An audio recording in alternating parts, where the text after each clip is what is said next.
Oops.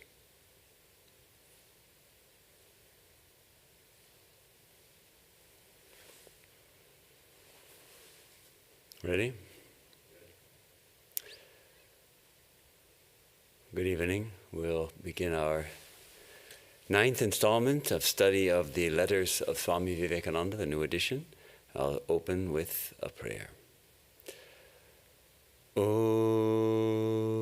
Sahana Vavatu Sahanau Bhunaktu Sahaviryam Karavavahai Tejasvinavadhitam astu ma vidvishavahai.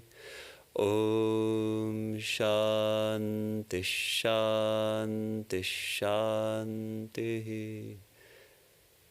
Om, may we be protected together. May we be nourished together. May we gain in strength together. May what we study shine forth in our lives. May we not find fault with one another. Om, peace, peace, peace. So, we are taking up the thrilling study of the Letters of Swami Vivekananda. This is volume 1 of a 4-volume set.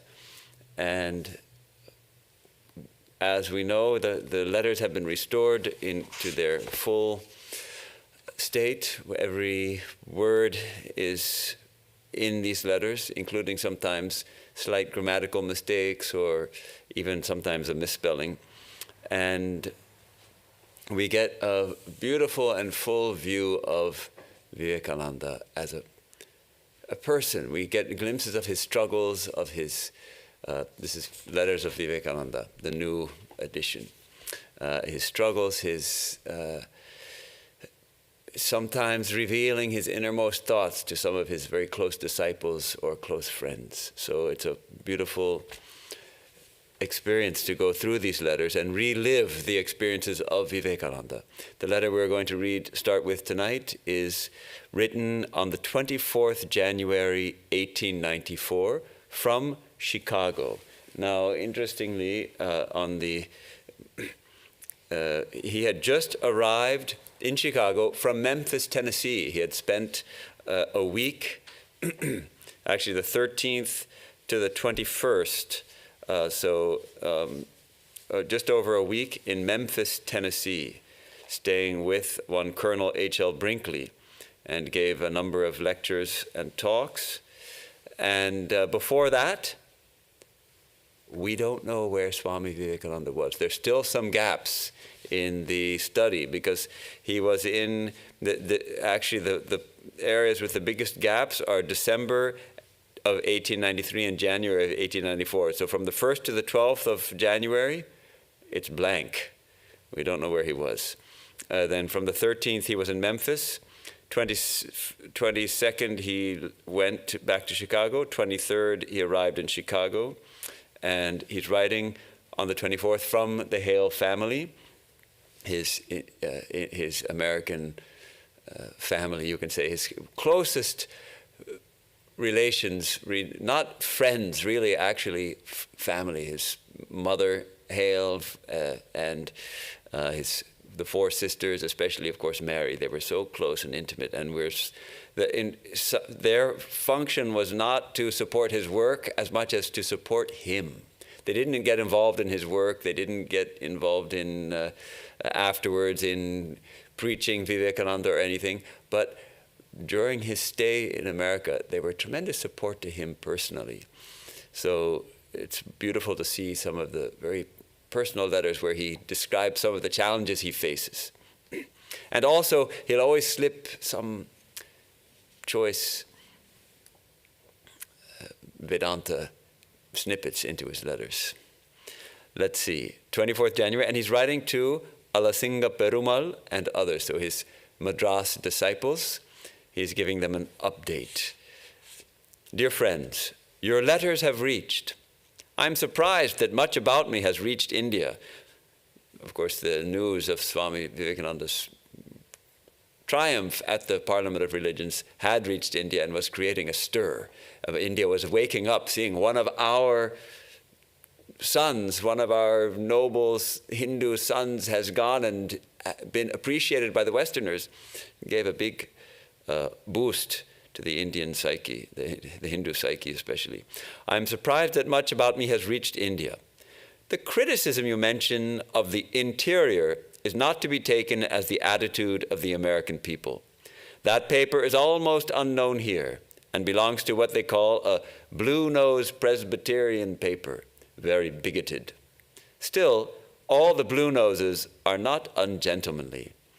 So I looked up the interior, and it was a Presbyterian newspaper published from Chicago in the 1890s, and I think it went into the early 1900s. And I think I found this passage criticizing Swami Vivekananda.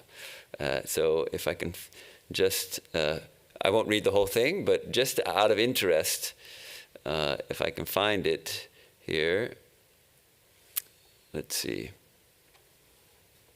So they're criticizing Swami Vivekananda's statement that there are no, because he, so that it starts, it's called an honest Hindu, and they're going to claim that he's totally dishonest.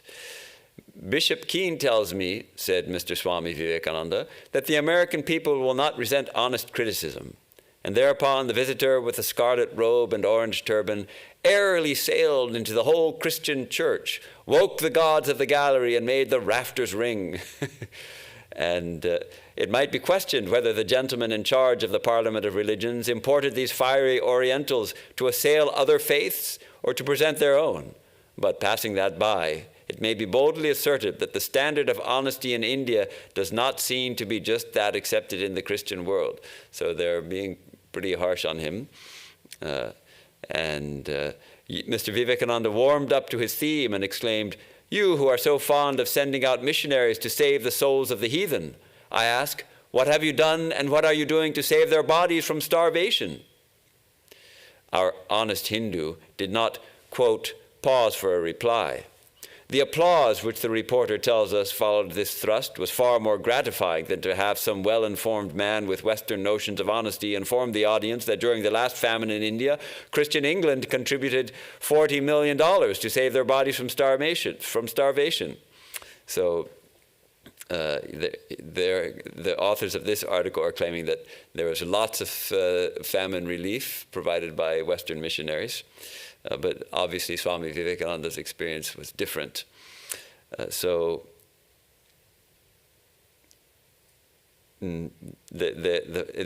article closes with, this is the man who, boasting that for the last 12 years he had not known where his next meal was coming from, said he was proud to be a beggar for the Lord. But we think the Lord would be more proud of him if he would learn to tell the truth and go to work like a decent member of society. In this country, we call such honest Hindus tramps. But then it goes on to say, interesting, and yet strange as it may seem, this was the man who, of all speakers on the platform of the Parliament, awoke most uproarious applause and was called back again and again. It must be, as Mr. Barnum used to say, Barnum and Bailey Circus, must be, as Mr. Barnum used to say, that the American people love to be humbugged. A more shameless beggar, a bigger braggart, or a more remarkable liar we have not lately met than this same quote-unquote honest Hindu who came all the way to America to teach a World's Congress Oriental notions concerning religion. Well, so this must be the passage that Alasinga read, and Swamiji told him, well, this is a blue-nosed Presbyterian paper. Blue-nosed Presbyterians refers to those who are very conservative, very prudish, especially prudish, like won't go to movies or well, nowadays movies, won't go to the theater, won't touch a liquor, all those kind of things. Not that I'm advocating that. I'm not. But in America in those days, that would have been the blue noses. But he does point out that still all the blue noses are not ungentlemanly.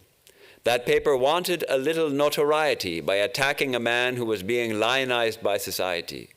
The American people, the clergy, most of them are very hospitable to me.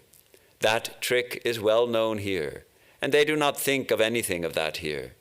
Of course, our Indian missionaries must try to make much capital out of it, no doubt. It means the Indian missionaries will see, see, look, the Americans don't like Swamiji or whatever. But tell them that, quote, "Mark, Jew, a judgment has come upon you," unquote. All right, now we have to unpack this a little because it seems rather strange. What's he talking? Is he anti-Semitic here? Let me just finish the paragraph. Their old building is tottering to its foundation and must tumble down in spite of their hysterical shrieks. Of course, I pity the missionaries. Their means of living fine lives in India has been much cut down by the influx of Orientals here. But not one of their leading clergy is ever against me. Well, when I am in the pond, I must bathe thoroughly. I think that means in the pond of this mess of American religion and criticism, he is going to get wet. He's going to bathe thoroughly in it. Okay, so he's quoting, apparently, "Mark, Jew, a judgment has come upon you," but actually it's not a direct quote. It's clearly referring to Shakespeare's play, The Merchant of Venice, where Shylock is a Jewish merchant who is portrayed as very unethical and greedy and all of that. And the play is considered by many to be anti-Semitic and by others actually to be a subtle commentary on anti-Semitism. So I have not read the play. I have not studied it. I'm not in a position to comment on that. However, Swamiji apparently, either he remembered it a little bit differently or he is making a play on it. This statement, "Mark, Jew," is the point in the play towards the end when Shylock, he's in court and he thinks he's going to win. And suddenly the tables are turned and it turns out that he loses the trial. And so, "Mark, Jew," a judgment, and then, so it's not a judgment has come upon you. That's more like biblical language or something. A judgment has come upon you. But so in other words, the missionaries think that they're about to triumph over Vivekananda, but actually the tables are being turned because the rug is being pulled out from under them.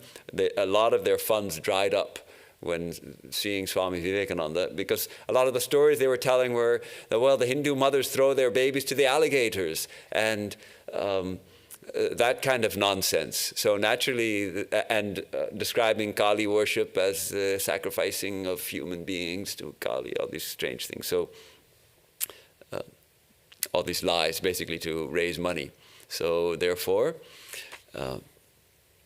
Swami Vivekananda is using this line. So let's continue.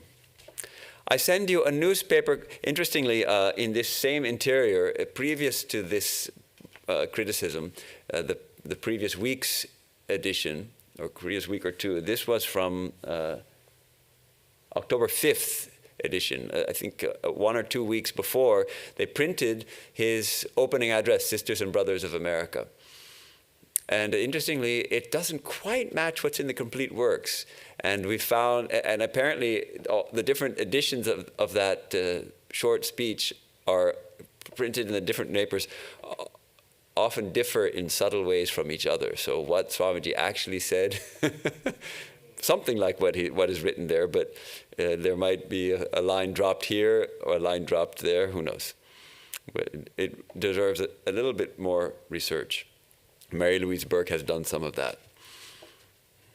I send you a newspaper cutting of the short sketch of our religion I read before them. Actually, it's not a short sketch. It was the paper of Hinduism was actually quite long, and there we find most of his ideas already clearly well developed. Most of my speeches are extempore, meaning without writing it down beforehand. But the paper on Hinduism had to be a paper which was published, so he wrote it out apparently. I hope to put them in book form before I leave the country. I do not require any help from India. I have plenty here. But employ the money you have in publishing and printing this short speech and translating in the vernaculars, and throw them broadcast. That would keep us before the national mind. Okay, notice important, translating into the local languages. Swamiji wanted to reach the masses, and we'll see he emphasizes this further as he goes on in this talk. In the meantime, do not forget our plan of Central College, and starting from it to all directions in India. I am straining every nerve to get money here. You do the same in India. Work hard. Keep hold of Ramnath, or any Nath you can.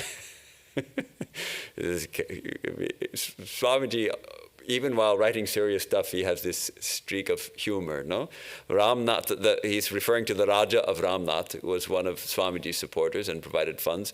And Nath, of course, means Lord in Sanskrit and other Indian languages. So Ramnath actually means the Nath of Rama, the Shiva. The name of Ramanatha is the name of Shiva, because Shiva is Rama's Lord, and of course Rama is Shiva's Lord. So, but then he says, keep hold of Ramnath or any Nath you can. Lay by rupee after rupee. I am trying my best here, although this is a year of great financial crisis here. I am doing enough to pay for all my traveling expenses here and in Europe. By the by, back in about 4 or 5 years ago, I did some research on the conditions in this country in 1893. And in addition to there being a financial crisis, there was also unrest in the country. And in Chicago, there was a big labor strike. And the president of the country at that time sent in the troops. Sound familiar? So actually, history repeats itself. The news doesn't change all that much. We're all up in arms about at least some people are up in arms about troops being sent in by the president to different cities. It happened in 1893 also, so it's not like it's a new thing that never happened before. For whatever it's worth. And so, but Swamiji he had that brief moment of panic that he's running out of money and how is he going to manage? But then he found, when he found his voice and found his platform, suddenly all support was coming, and he realized that no, he has to live in India in America the same as he did in India, by depending entirely on the Lord, and everything is provided. I have received Kitty's letter, one of the other disciples. Whether caste shall go or come, I have nothing to do. My idea is to bring to the door of the meanest, the poorest, the noble ideas that the human race has developed, both in and out of India, and let them think for themselves. Whether there should be caste or not, whether women should be perfectly free or not, I have nothing to do. Liberty, and then he's quoting, liberty of thought and action is the only condition of life, of growth and well-being, unquote. We have to search that quote. I didn't get a chance to search that yet, whether he's quoting somebody else or quoting himself. Where it does not exist, the man, the race, the nation must go down. Okay, there's a lot of important ideas here. First of all, Swami Vivekananda did not want to weigh in on social issues in India. He appreciated the advanced society in America, and he noticed that, because society is free relatively compared to India, society has developed greatly. But he also noted religion is not free. Either you believe this or you go to hell. There's no freedom there. And religion had not developed to the extent in America or in the West as it had in India. So he came to this conclusion that liberty is the condition of growth and well-being, freedom, give freedom. So he wanted to let the society in India also become free, and thereby bring tremendous development to the Indian people. Whereas he also clearly wanted to break the narrowness of Western religion. And so he smashed these ideas of the fundamentalist ideas of my religion alone is true, and if you don't believe it, you're going to hell. And this idea of sin. He denounced the idea of sin, of holding that we are sinners by our nature. But bring education, bring first of all food, then bring education, and let people decide for themselves. Why should men decide what is the right place of women in society? Women should decide. So now, give them liberty and let them decide. That was his attitude. And where it does not exist, the nation must go down. So he felt very much that the lack of freedom in society, it was an evil. And it was unhelpful for India. And oftentimes he is known to say that the disrespect to women, the keeping of women in as very much second-class citizens, was the cause of the downfall of India. Caste or no caste, creed or no creed, any man or class or caste or nation or institution which bars the power of free thought and action of an individual, so long as it does not injure others, is devilish and must go down.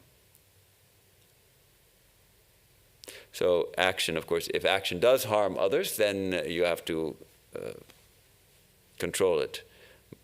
Bar the power of free action. That means so long as your actions do not harm others, you have to give freedom. So he was a proponent here of the kind of freedom that we in America are accustomed to living with.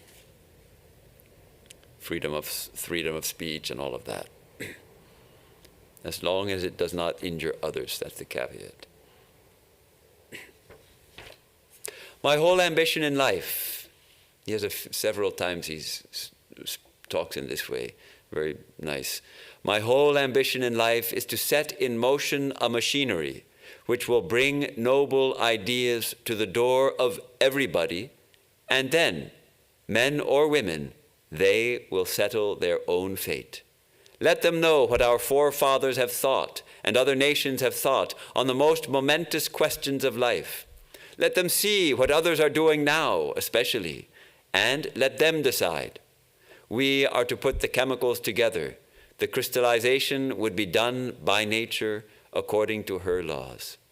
What a beautiful idea. Rather than say, okay, this is how it should be done. No, bring to the people the highest ideas. Show them this is what the ancients have said. This is what our scriptures say. This is what's happening in America. This is what's happening in Japan. This is what's happening in China. This is what's happening in England. Now you decide. Brilliant. Let the people get education, and they will decide. When we are educated, when we are given freedom to think, then society unfolds accordingly in a beautiful and natural way. And so he just says, bring the chemicals together and the chemical reaction takes place of itself. About the women of America, they are my staunch friends, not only in Chicago, but all over the country. I cannot express my gratitude for their kindness. Lord, bless them. In this country, women represent all the culture of the nation, for men are too busy to educate themselves. They are the life in every movement. So, yes, of course, in those days, women were not expected to work for a living. It means to hold down jobs or that kind of thing, though some did, obviously, but that was not the normal pattern. And of course, women also at that time did not even have the right to vote.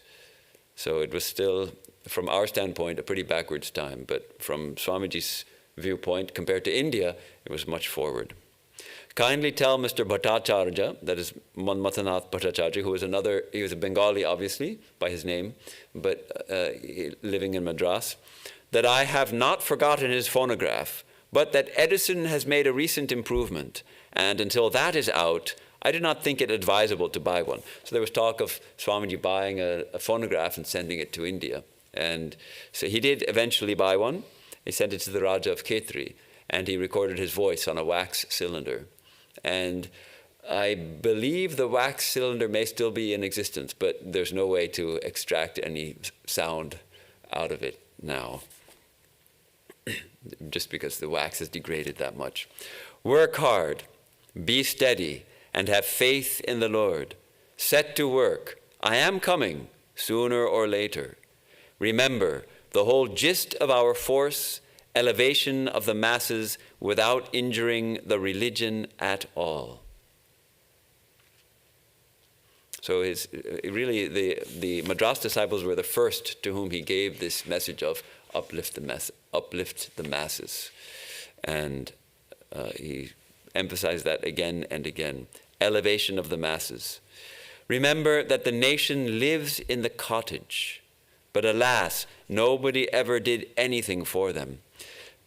This is a beautiful way of putting it. The nation lives in the cottage. Even now, India is still a very agrarian society. A lot of villages. India is covered with villages and villages and villages of people living in cottages. But of course, gradually it's changing. The cities are becoming more magnets and becoming more centers of population, but still, and in those days, much more so. The nation lives in the cottage, but alas, nobody ever did anything for them. Our modern reformers are very busy about widow remarriage. Of course, I am a sympathizer in every reform, but the fate of a nation does not depend upon the number of husbands their widows get, but upon the condition of the masses. Can you raise them? So the Brahmo Samaj and other reformers wanted to make some social reforms that seem compassionate, that especially child widows who were expected to live like nuns for the rest of their lives, very often in misery and suffering. But Swamiji felt this is actually a minor social issue. He didn't want to get involved in those things. Rather, bring education to the masses.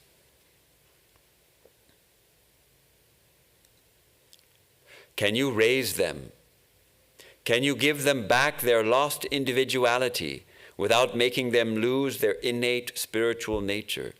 Can you become an Occidental of Occidentals in your spirit of equality, freedom, work, and energy, and at the same time a Hindu to the very backbone in religious culture and instincts? So he's been called the bridge between the East and West. He wanted to really combine both, the best of the West and the best of the East. He wanted to bring them together. Here he's expressing this beautifully. An Occidental of Occidentals, the Westerner of in what? In spirit of equality, freedom, work, and energy. And at the same time, a Hindu to the very backbone in religious culture and instincts. This is to be done, and we will do it. What faith, what determination. We will do it. You are all born to do it. Underlined. You are all born to do it. Have faith in yourselves. Great convictions are the mothers of great deeds. Onward forever. Sympathy for the poor, the downtrodden, even unto death. This is our motto. Onward, brave lads. Yours affectionately, Vivekananda. Listen to this line. Have faith in yourselves. Great convictions are the mothers of great deeds.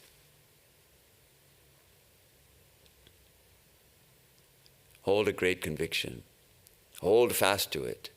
Hold fast to it with great tenacity, with great faith, with great perseverance, and at the same time great patience. Such a conviction is the mother of great deeds.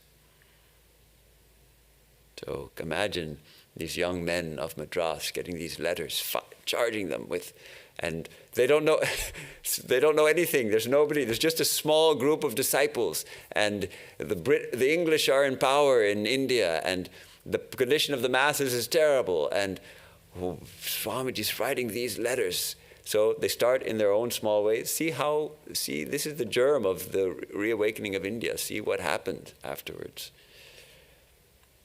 P.S. Do not publish this letter. But there is no, we laugh. But of course now it's fine. Now we should publish this letter. But at the time, he didn't want them to publish this letter because they're working on these journals, right? They start these journals, or at that time they could have sent it to one of the Indian newspapers. Do not publish this letter, but there is no harm in preaching the idea of elevating the masses by means of a central normal college and bringing education as well as religion to the door of the poor by means of missionaries trained in this college, in your own words. Try to interest everybody. So he's having this idea of a college, missionaries will be trained. Eventually this developed into the Ramakrishna mission, of course. And the college is more like our monastery. Of course, now we also have so many colleges, but the main monastery is where the monks are trained, of course. And then there's a section which we're not going to read, but it's a noting of corrections.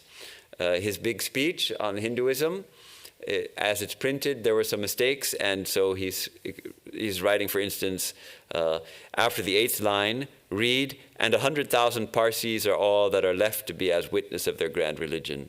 In the paragraph recalling the past, read, we have discovered the secrets instead of precepts as printed. So he's gone through the printed version of his talk and sent him the corrections so it can be published correctly. Look particularly for grammar mistakes if there is any. There's one right there. What? Yeah, I'm reading exactly as it's written. So yes, obviously there's a grammar mistake right in this letter. I have no more time now. I send you a few, V, and then yet another PS. I send you a few newspaper cuttings, only from the very best and highest.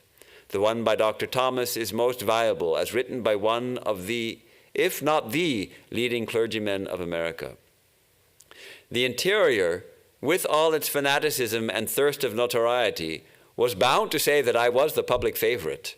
I cut a few lines from that magazine also. So in the part we read, that was also there, that he is the one who gets the most applause. So even the interior had to admit that. In fact, that lends it more credence. We often say, oh, Swami Vivekananda, he was the most popular speaker. And then you wonder, well, yes, we like to think so, but is it really true? Well, when a paper which actually criticized him and didn't like him also admits it, then that lends that a little more credence.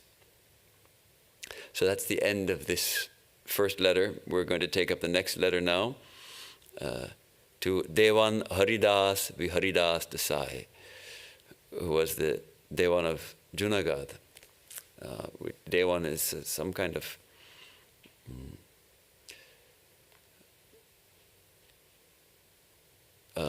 administrator of the government. And this is written from Chicago a week later, 29th January 1894. Dear Dewanji Sahib, he was very fond of this man, considered him to be extremely noble gentleman and a very capable administrator. Dewanji Sahib, your last letter reached me a few days ago. You have been to see my poor mother and brothers. I am glad you did. But you have touched the only soft place in my heart. You ought to know, Dewanji, that I am no hard-hearted brute. If there is any being I love in the whole world, it is my mother. Yet I believed, and still believe, that without my giving up the world, the great mission which Ramakrishna Paramahamsa, my great master, came to preach, would not see the light. And where would those young men be who have stood as bulwarks against the surging waves of materialism and luxury of the day? These have done a great amount of good to India, especially to Bengal, and this is only the beginning. With the Lord's help, they will do things for which the whole world will bless them for ages. Sometimes it seems like, wow, Vivekananda could say this, the whole world will bless them for ages. I had a mentor back in the early 1990s, before I joined the monastery, when the subject would come up, we'd sometimes discuss, Ramakrishna. Is Ramakrishna an incarnation of God? Is he an avatar? And she would say, it's really too soon to say. After 1,000 years, see. After 500 years, see.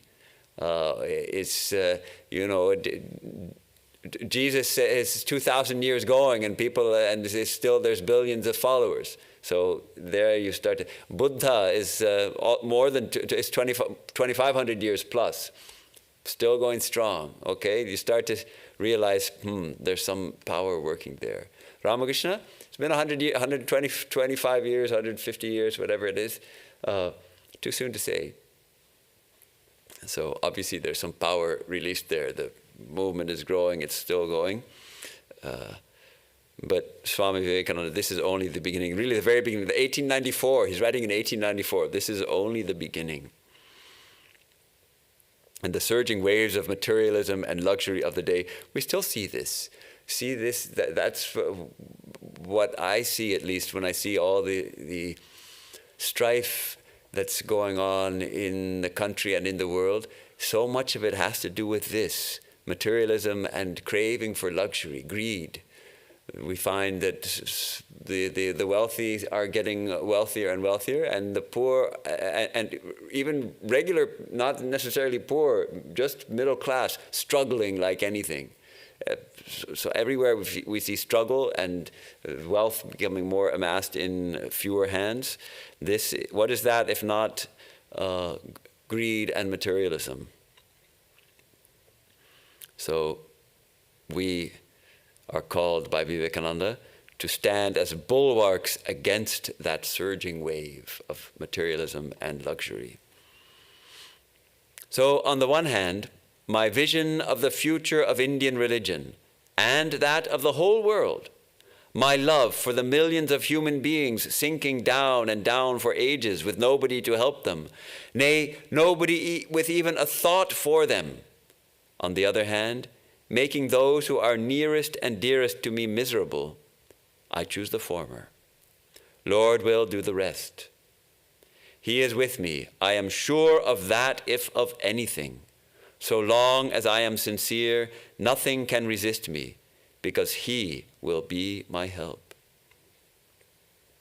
Okay, so I'm guessing we can intuit that Dewanji Sahib would have written to Swamiji that I went to see your mother and brothers, and gosh, they're suffering so much. Couldn't you send them a line at least? Couldn't you spend some time with them? Maybe express something of that, Swamiji, you've left them. How don't you have a little time for them also, or something along those lines, perhaps? So he's saying, my giving up the world was necessary. I have a mission. Without my giving up the world, the great mission which Ramakrishna Paramahamsa, my great master, came to preach would not see the light. He has to bring the message of Sri Ramakrishna, the mission of Sri Ramakrishna, to the world. So he had to sacrifice his mom and brothers. So, and yet he has this conviction, the Lord is with me, I am sure of that, if of anything. So we see these hints he gives of his tremendous reliance on the divine, on Sri Ramakrishna, knowing that he is with him and helping him. Many and many in India could not understand me. And how could they, poor men? Their thoughts never strayed beyond the everyday routine business of eating and drinking. I know few noble souls like yourself only appreciate me. Lord, bless your noble self. But appreciation or no appreciation, I am born to organize these young men. Nay, hundreds more in every city are ready to join me. And I want to send them rolling like irresistible waves over India, bringing comfort, morality, religion, and education to the door of the meanest and the most downtrodden. And this I will do or die. recognizing Devanji appreciated Swamiji, but here we see he's got this calling, this mission, and he's going to do it or die, sending irresistible waves of workers over India and ultimately the world to bring everything we need. What? Everything. First, comfort for the poor, morality, religion, and education. Comfort, morality, religion, and education. Our people, Lord, they have no idea, no appreciation. On the other hand, that horrible jealousy and suspicious nature, which is the natural outcome of 1,000 years of slavery, make them stand as enemies to every new idea. Still, the Lord is great. We talked about that last time, actually, the jealousy and Mazumdar's jealousy and the natural outcome of 1,000 years of slavery is this jealousy and suspicious nature. So they are not open to any new ideas. Still, Vivekananda is ready to bring new ideas and to keep bringing them. And the Lord is great. Still, the Lord is great. That means Sri Ramakrishna is with us, the Lord is with us. The message will be delivered. The message will conquer. And of course, what paradoxically, Swamiji had to bring the message to the West for it to then echo in India and become recognized and appreciated. About the arati and the other things that you speak of, is the form about the arati and other things you speak of, is the form in every one of the monasteries in all parts of India. And the worshipping of Guru is the first duty inculcated in the Vedas. It has its good and bad sides. It has its bad and good sides. But you must remember, we are a unique company, and nobody amongst us has a right to force his faith upon the others. Many of us do not believe in any form of idolatry, but we have no right to object when others do it, because that would break the first principle of our religion. Obviously, Devanji has remarked and maybe leveled some mild criticism or questioning about the practice at our monastery at those days in Baranagar of conducting the worship of Sri Ramakrishna. There was a small photograph of Sri Ramakrishna in the shrine, and Shashi Maharaj, Swami Ramakrishnananda, was busy much of the day with conducting ritual worship, offering flowers and food and, offering flowers and food and all of that to, evening prayer, arati, as we do here, waving the lights and the other offerings. So he must have expressed some doubt. What are you doing? You're making a small sect, maybe. And Swami Vivekananda was aware of the danger. He didn't want the Ramakrishna order to become a sect of Ramakrishna worshippers, but rather a force to bring education and true religion and spirituality to the whole world. But still, they did this practice. And he points out that in every monastery, the Guru is worshipped. And if you go to different lineages, you'll find that the Guru is worshipped. So they like Divine Life Society, Swami Shivananda of Rishikesh. He is on the altar, and they do daily worship. The Guru, worshipping the Guru. They don't consider him as avatar, so far as I know, but still they worship the Guru. So you'll find that in the Hindu tradition, Guru worship, worshipping our teachers, honoring our teachers, and then he makes this beautiful point that we don't have no right to force our faith upon others. And that is one of the fundamental precepts of Sri Ramakrishna, one of the fundamental precepts of our tradition. And in fact, in the trust deed for Belur Mutt is written that no religion may be criticized on the property of Belur Mutt. It's written in the original deed of 1898 or 1897, something like that, whenever that deed was written, a legal document, that no religion may be criticized at Belur Mutt. And by extension, at any of the centers of the Ramakrishna order, we cannot criticize any other religious tradition, and nor can we try to force our faith, our belief on anyone. So many of us, of course, do look on Sri Ramakrishna as a world teacher of the kind of equivalent to a Rama or a Krishna or a Buddha or a Jesus. However, we would never dream of suggesting that anyone should accept that. That's maybe my personal conviction. But what is that? Well, so what? Well, you come to your own conclusion. You come to your own, your natural inclination to worship God. Follow that. You will find your own unique path to the divine, because each of us has our own unique path to our spiritual unfoldment. And many of us do not believe in any form of idolatry. Swami Vivekananda had a tremendous difficulty accepting it for a long time. It was only when though he saw the greatness of Sri Ramakrishna, and Sri Ramakrishna attained the spiritual heights, how? Through what we would call idolatry, through the worship of Divine Mother with the help of a statue, an image, a physical image of Divine Mother. And then, of course, Vivekananda himself experienced the tremendous power manifesting through that image, awakened by the worship of Sri Ramakrishna. So we do not believe in any form of idolatry, but we have no right to object when others do it, because that would break the first principle of our religion. And he's going to go on and talk about the idea of finding the divine through human beings. Again, God can only be known in and through man. Vibrations of light are everywhere, even in the darkest corners, but it is only in the lamp it becomes visible to man. Similarly, God, though everywhere, we can only conceive him as a big man. True, right?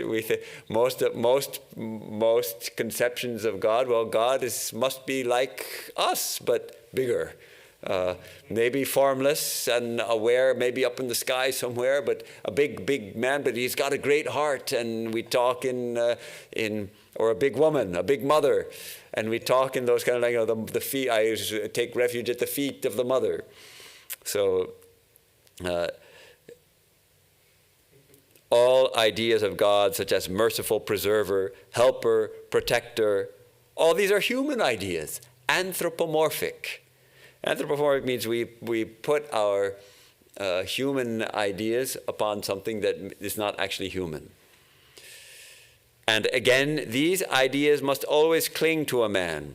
Call him a guru or a prophet or an incarnation. Man cannot go beyond his nature, no more than you can jump out of your body. What harm is there in some people worshiping their guru, when that guru was 100 times more holy than even your historical prophets all taken together? So here Swamiji is naturally a little bit fanatical about his own guru, as we tend to be. My guru, whatever it may be, my guru is my guru.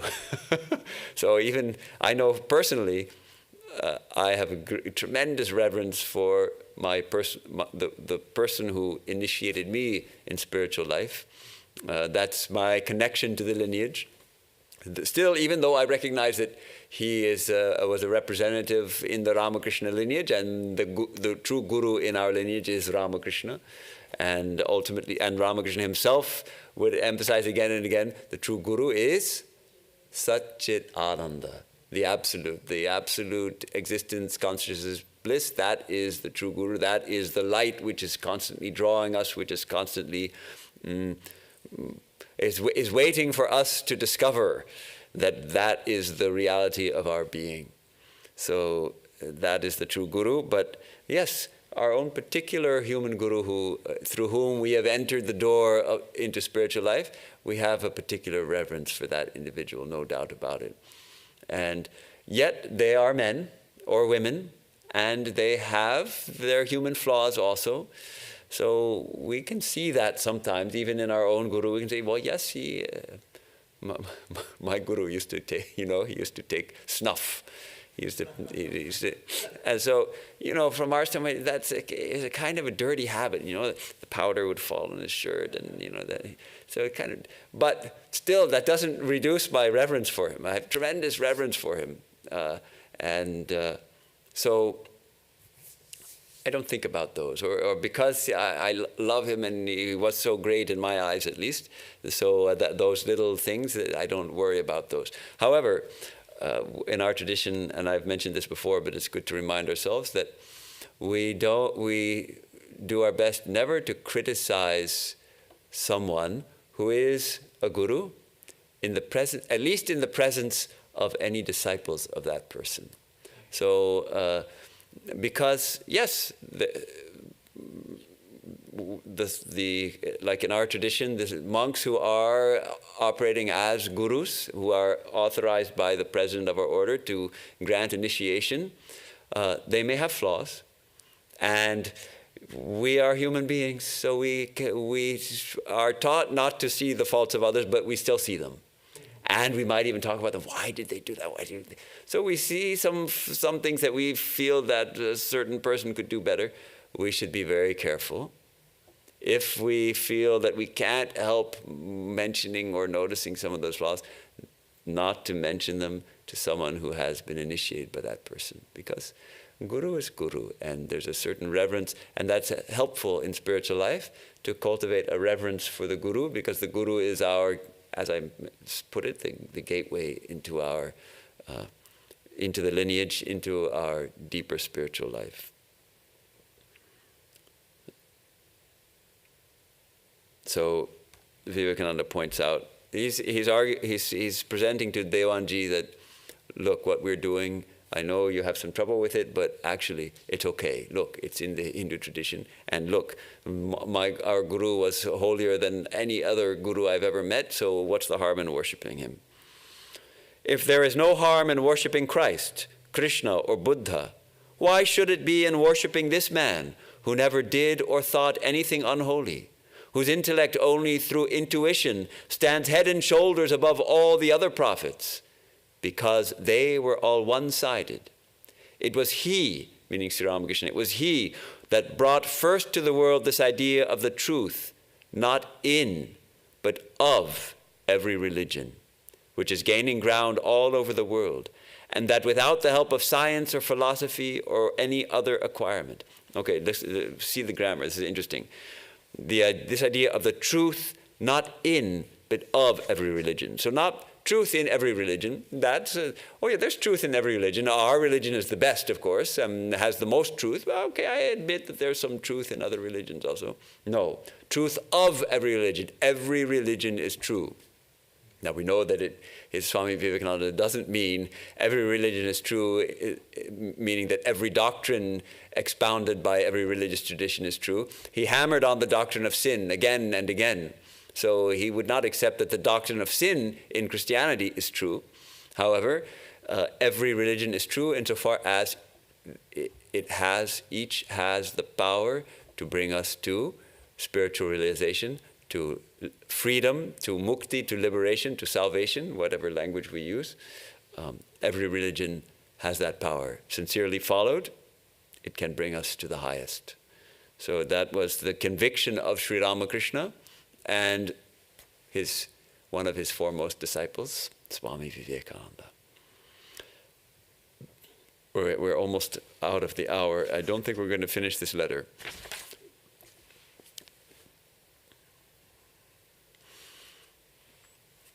So Swamiji is suggesting that Sri Ramakrishna first brought this idea that every religious tradition is true in that sense, and that idea is gaining ground all over the world. See, especially here in California, the interfaith movement is quite active, and there's a lot of people of different traditions who understand this and do accept it.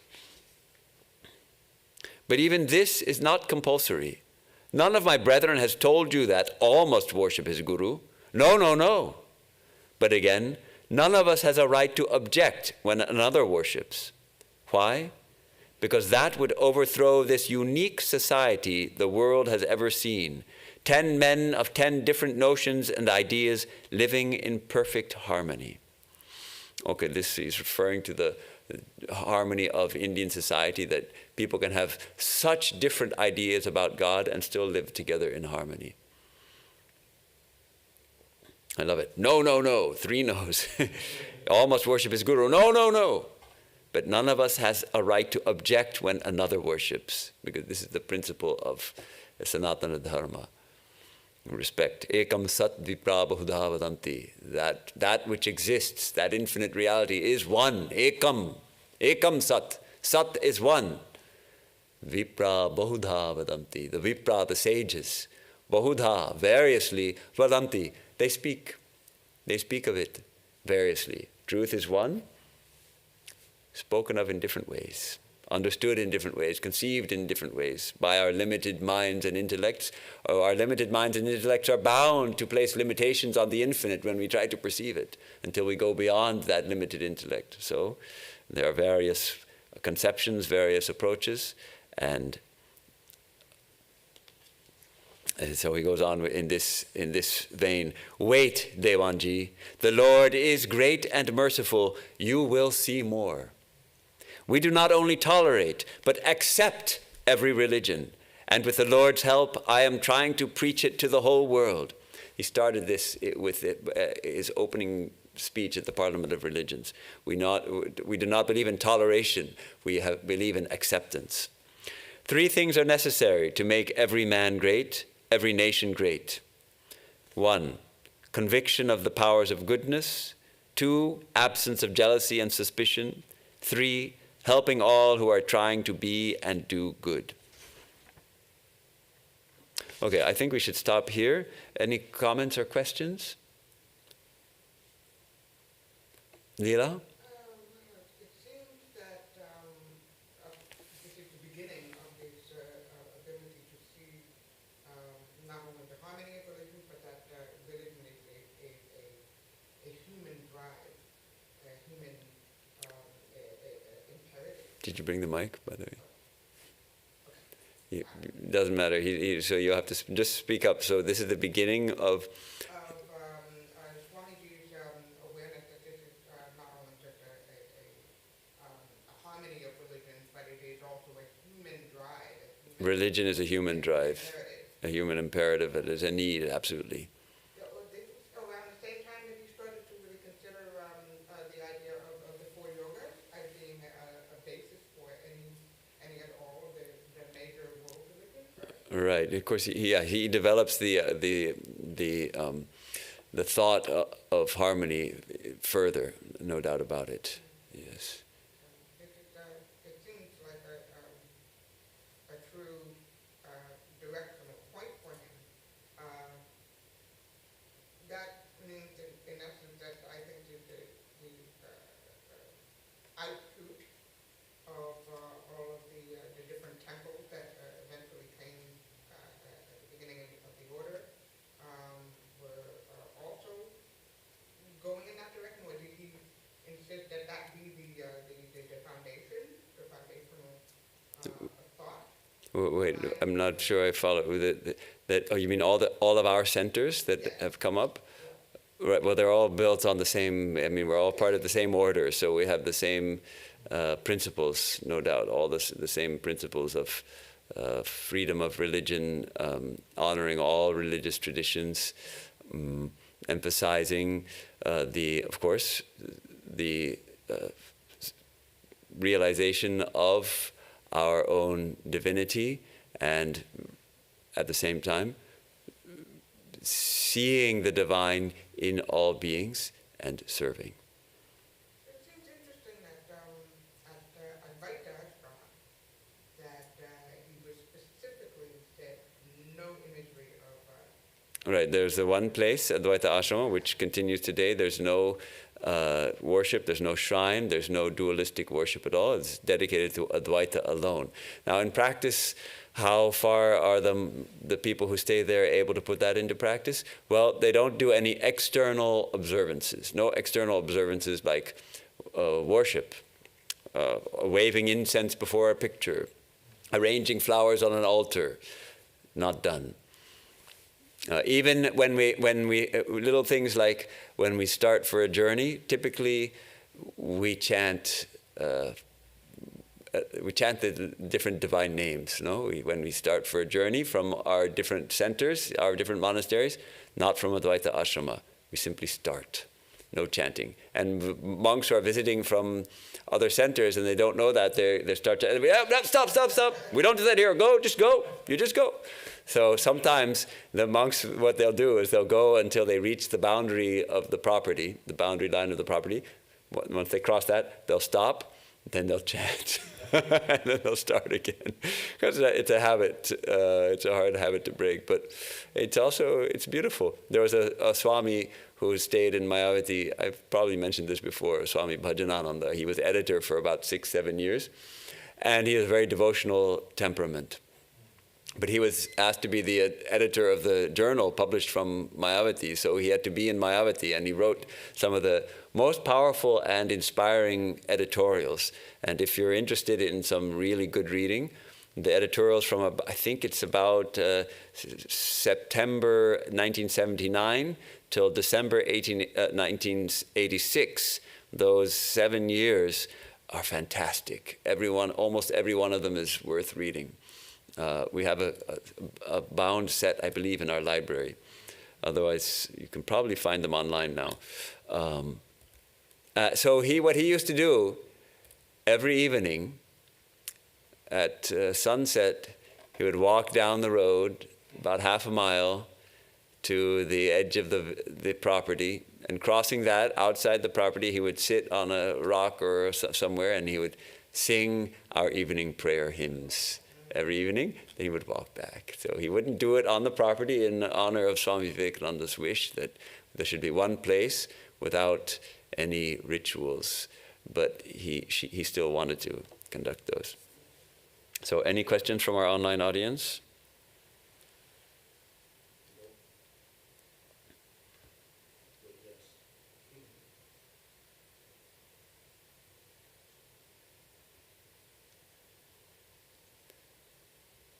So let me see, Ramana Maharshi, actually, Ramana Maharshi was not alive yet in Swami Vivekananda's time, or at least he was not, maybe he was just a young baby at that time. So he's talking about the worship of Sri Ramakrishna, his own guru. And that's the only question I see here, but... Cultural Institute, also, I think on the second floor, there's a room. Oh, in the Institute of Culture, there's a room with just has a blue light. Yes, correct. There's a blue light and people sit in a circle. No, right. There's that idea. That idea.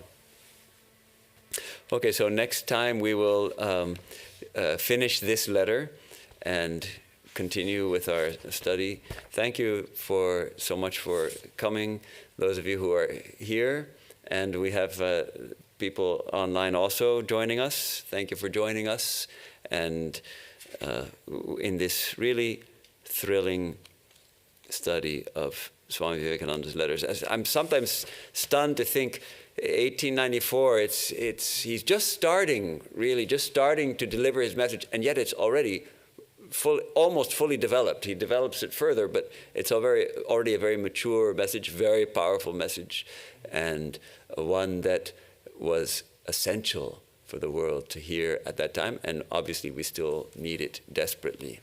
So with that, we'll close here.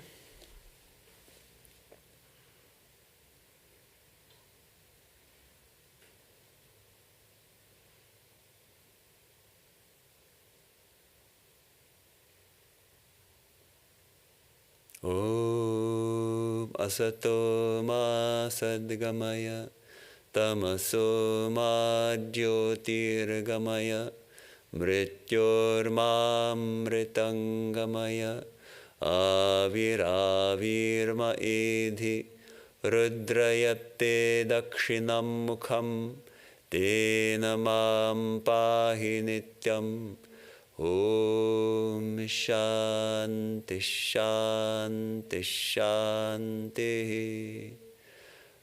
From the unreal, lead us to the real. From darkness, lead us unto light. From death, lead us to immortality. Reach us through and through ourselves, and evermore protect us from ignorance by thy sweet, compassionate face. Om peace, peace, peace.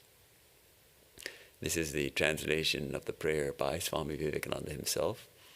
Only, I should say, I dropped one line because it's Rudrayate Dakshinam Mukham. Dakshinam Mukham, thy sweet, compassionate face. But Rudra, it was a terrible form of God. It's considered a little bit a fierce form of Shiva. So his translation goes, and evermore protect us, O thou terrible, from ignorance by thy sweet, compassionate face. That's the full translation according to Vivekananda.